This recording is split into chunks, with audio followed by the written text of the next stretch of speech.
So I went and did it and bought the Losi 5B buggy here. Bought it from a place here in Calgary, Alberta. It's pretty big. This will be actually my second brand new 5th scale. If you want to know how big this is for the guys who aren't large scale, there's an SCX-10 too. So it's pretty, the box is pretty big. But it'll be just, I think it's a little bit shorter than the than a Losi 5. But I've never opened this thing yet. As you can see, the seals are still well intact. And yeah, we'll give it a shot here. Open it and see what happens.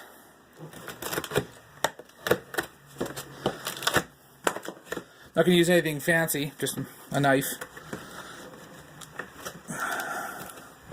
Which I'll have to put it again.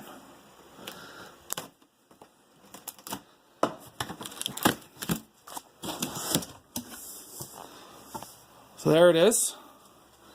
It's a huge buggy body, man. I got an 8 scale Kyosho buggy I was going to start to race, but then I realized that the parts are nearly, actually cheaper on this than it is on this thing, which is a Kyosho Inferno 3E buggy. A really nice buggy, don't get me wrong, ready to go, but it's more expensive. But there's the size of that for comparison for a 5th scale buggy to an 8 scale buggy. We'll see. Anyways, these tires are friggin' huge compared to the other ones, but I'm used to these since I got a set of trenchers, brand new lockdowns, and but these, I'm gonna run these things and see how they go. They smell pretty good. They smell like any other tire. I smell everything, by the way, so I'm weird. If any of you guys have suggestions on how to glue these very large, big tires, I've never glued them this big. I've glued 10 scales and 8s, but never anything that big. They're ridiculously huge. So, but this is pretty cool though, the extra tires. A lot of people are saying these things really aren't the greatest. But, yeah, whatever, I'll give them a shot, man. Our tracks are pretty loose, so we'll see. So you got the first in the box is the side skirts. They actually are, so the chassis is narrow or shorter. So, because the 5T ones are a lot bigger than that. Then you got Bag F, the new radio tray. It's pretty nice. Now, I like the channel. That's really cool. The battery box, it does look pretty neat. I guess they are having overheating issues. You know there is a heat shield on it. Bag of tools, oh, it does come with Loctite and blue Loctite. I had all of it anyways. You know what though, it's always good to have extras of everything. Even these T-wrenches. Losi gives you the 3 and the 4. I still have my original ones from my Losi 5 when I bought it. The wing, the body clips, the nice wing nuts, those are the nice wheel nuts. Those are really nice actually to have. The enclosed ones, I end up buying them later on for my 5, which is, later on I'll show you. Race kit bag C. You got the big diff gear, which is really big. Your outdrives, your center diff. This is the whole center diff stuff. That's really nice to have it in sections. I might do a little bit of the build tonight, probably just the shocks.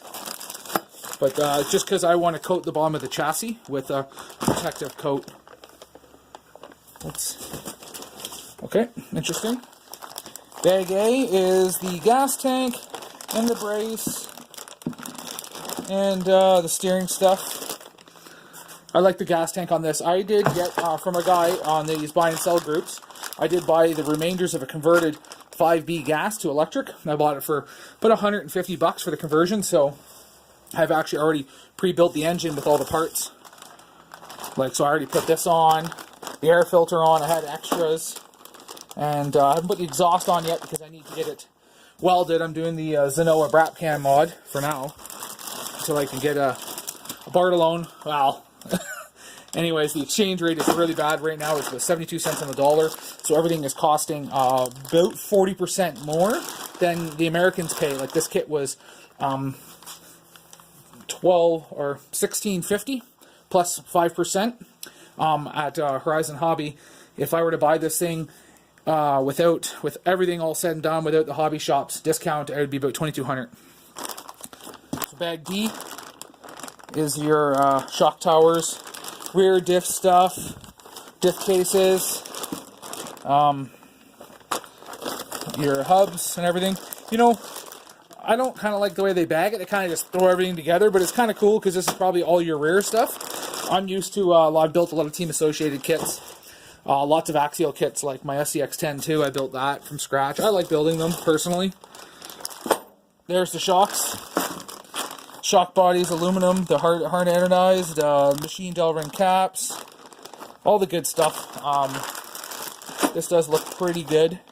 I mean, my 5T has all this stuff anyways, because I did buy that tuning kit.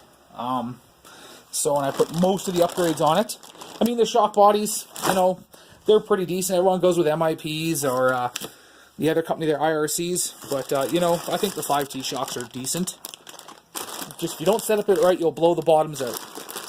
One thing this does have is your adjustable toe-in and kick-ups, which is really nice because the 5T doesn't. And so you get the pill inserts for the front and the rear to change all your kick-ups and stuff and your toe-ins. Before you couldn't. You could only adjust your, you know, your cambers, your toe-in on the end, but not the whole arm placement. So that's kind of nice. They're the exact same arms as the 5, except they're shorter. They're a little bit more narrower, if you didn't notice. But they're decent anyways. I've only broken about 5. But then again, I race mine extremely hard and don't really bash it, but... And then there's the chassis in all of its glory. It is really nice at the very bottom. Wow. To see it brand new again is really nice. So what I'm going to do is just go to Canadian Tire and just wrap the bottom in some sort of carbon fiber sticker just to protect it. And then after I cut the holes out, it just, you know, it helps it protect the bottom a little bit more. That's just the end of the box. And then the sticker, and then the instruction manuals. Some double-sided tape, I don't know what that's for. But, yeah, we'll see. Anyways, I don't know what I'm going to do for the paint job. Probably something similar to this, right?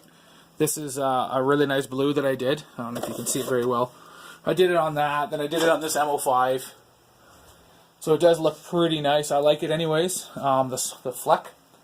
So, but that's it. I'm going to be throwing in those double servos. Probably this. I do have some other used ones I might throw in for the electronics anyways. And then the motor, I'll give you a shot over here. Like I said, I got it already all built. Just a stock 29. There's a Noah. I didn't do the mesh mod. I bought it like this. Actually, I did it through a trade in the wintertime. But like I said, I got it in a deal, so I got all this already all pre-done with just a regular stock clutch. We're going to run it pretty much stock. I probably might change the gear into a little bit higher. But I mean, other than that, like I race my Losi, so the Losi 5 there, the Blackfoot RC track, and we'll see how this goes. It may not, it's not a powerhouse. I don't have the huge big exhaust like some guys, but you know, I might not have the heating issue like they do, right? We'll see. So there's my 5T Penta body. You might have seen it. I was on RC Sparks a couple times there, the big dirties and everything. So I did put the fenders because we don't like the really open class Losis because you get hung up on the tires. So that way this buggy will be really good because everyone will have the same one this time. So anyways, that's the unboxing video of the Losi 5B.